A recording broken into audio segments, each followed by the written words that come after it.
Toronto police lay more charges in the Danzig shooting. Canadian retailers trying to bring in Black Friday shoppers and dollars, and Kesha Place Tooth Fairy. Humber News starts now.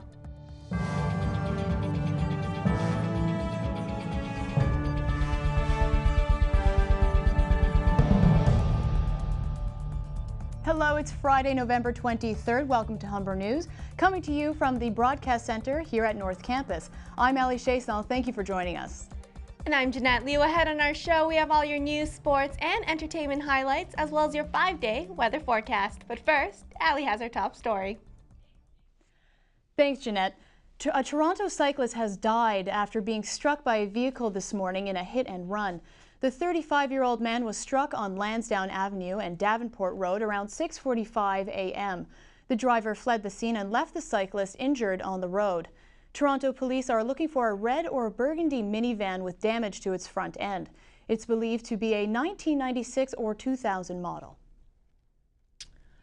A third person has been charged with murder in the Danzig Street shooting. Police announced earlier today that a 17-year-old male is facing 2 counts of second-degree murder.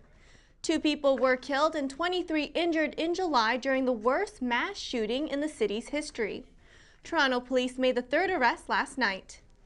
Just hours before, another suspect, 19-year-old Nahom Segazab, was also charged. He faces multiple charges, including 2 counts of second-degree murder. The first arrest of Shakan Bam Bam Mosquito was announced on November 8th. The 18-year-old faces 27 charges, among them 2 counts of first-degree murder. Canadian stores are slashing prices today to keep shoppers from heading across the border for Black Friday shopping. Clover Sterling has the retail details. Black Friday is the day following Thanksgiving when retailers in the United States open their doors extremely early, offering the best deals. Canada has adopted the trend. One of the reasons is to support our economy and keep the Canadian dollar at home. Stores like Garage, La Senza and H&M advertise low prices, and shoppers going in are hoping for the best. We're going to try and get good deals. I don't know what the expectation is. We're hoping that we get what we really want for a little bit less. The real meaning for Black Friday is when retailers see a turn in sales from red to black. Shoppers at Yorkdale Mall have contributed. I found the Gap today had good deals. The thing that I don't like within Canada is the tax. It's a new thing for Canada to participate in this event, but shoppers are still comparing the prices here to the U.S. I don't think the deals are as great as the U.S. No. Black Friday is considered one of the busiest shopping days in the U.S., with stores opening as early as 4 a.m. Here at Yorkdale, stores open at 8, and the parking lot is evidence that shoppers are out in full force to take advantage of today's deals. Clover Sterling, Humber News.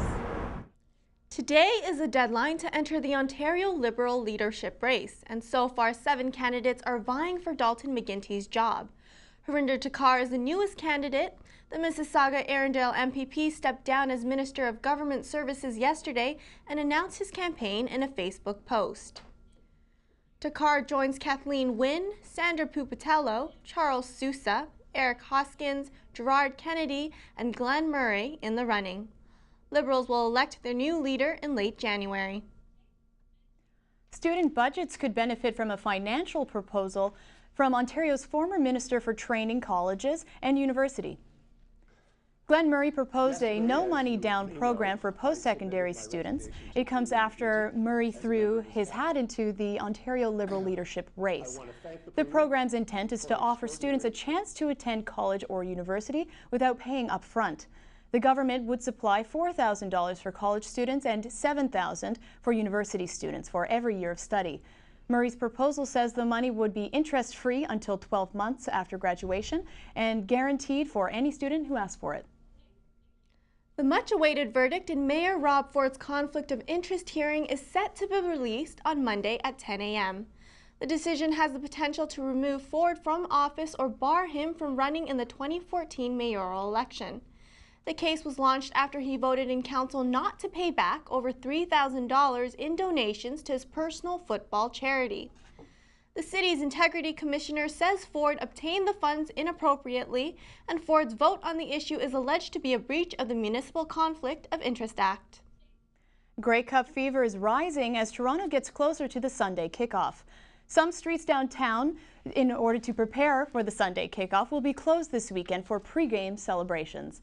Starting this evening, road closures will begin throughout the city until 5 a.m. on Monday. Front Street will be closed from John Street to University Avenue, and John Street from Wellington Street West to Front Street will be closed to traffic. There is also a partial closure on Front Street West from John Street to Blue Jays Way until 5 a.m. on Monday. The 100th Grey Cup takes place at the Rogers Centre this Sunday at 6 p.m. and it's between the Calgary Stampeders and the Toronto Argonauts.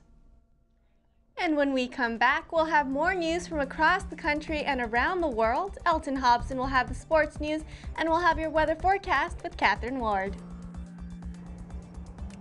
There could be rain in the skies for today, but colder temperatures might mean that winter is just around the corner. I'll have your 5-day weather forecast after the break.